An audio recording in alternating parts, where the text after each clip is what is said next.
আইনটি বলেছেন এটার সাথে সরাসরি দ্বিমত প্রকাশ করি যে যা আপনারা শুরু করেছেন সেটা অ্যাকচুয়ালি আপনারা কন্ট্রোল করতে পারছেন কিনা। না, আমরা এটা শুরু করিনি, এটা বাংলাদেশের জনগণ শুরু করেছে। এই বাংলাদেশের জনগণ যদি ওই ৩, ৪, ৫ অগস্টে স্বতঃস্ফূর্তভাবে এই বৈষম্যবিরোধী ছাত্র আন্দোলনের ডাকে রাজপথে না নামতো, এই অভ্যুত্থান সফল হতো না। আমরা সবসময় এই যে ক্রেডিটটি এটি বাংলাদেশের সাধারণ প্রত্যেকটি শ্রেণীর মানুষকে দিয়ে এসেছি।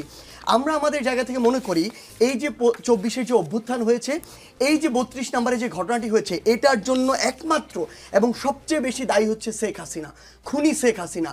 তিনি বিগত ১৬ বছরে তিনি যা কুকর্ম করেছেন, তার পরিবার, তার সাঙ্গপাঙ্গ, তার দোসররা যা করেছেন, সেই কারণেই এই যে ২৪শের যে অভ্যুত্থান, সেই অভ্যুত্থান হয়েছে এবং তাকে এভাবে মুখে চুন কালি মেখে দেশ ছেড়ে পালাতে হয়েছে তার সকল কর্মী যারা ছিল সমর্থক তাদেরকে একা করে দিয়ে। এই ৫ই অগস্টের পরে আপনি যদি এই ২৫ সালের এই ঘটনা দেখেন, মানুষ ওই ৫ই অগস্টের দিনে এটা হওয়া উচিত ছিল, কিন্তু মানুষ তারপরও কোনো একটা জায়গা থেকে ওই ৩২-এর দিকে এভাবে যায়নি কিংবা সেটিকে রক্ষা করেছিল। আজকে এটি আবার কেন হলো? কারণ ওই খুনি হাসিনা আবার বাংলাদেশের তরুণ সমাজ এবং ছাত্রদের উদ্দেশ্যে কথা বলতে আসে, যেই খুনি হাসিনা এদেশের হাজারের অধিক ছাত্র জনতাকে এভাবে নির্মমভাবে খুন করেছে শুধু ক্ষমতায় টিকে থাকার জন্য। কোন সাহস এমন একজন খুনি বাংলাদেশের ছাত্র জনতার উদ্দেশ্যে কথা বলতে আসে?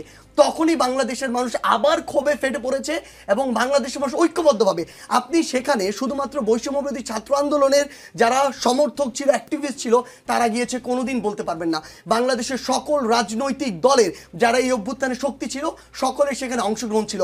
আমরা বিএনপির বড় বড় এরকম নেতাকর্মী ছিল যাদের পোস্ট দেখেছি বুলডুজার কোথায়, এবং আমাদেরও ভিতরটা আসলে তখন এই কথাই বলছিল যে বুলডুজার কোথায়। কারণ এই খুনি হাসিনা কিভাবে এই ছাত্র জনতার উদ্দেশ্যে কথা বলতে পারে যখন এই ছাত্র জনতা শহীদ হওয়ার পরে তার বাবা মার চোখের পানি এখনো শুকায়নি? সেই জায়গা থেকে এই যে ক্ষোভের উদ্গীরণ বা মানুষের এই ক্ষোভের যে বিস্ফোরণ, এটা খুনি হাসিনা তার জায়গা থেকে করেছে। আমরা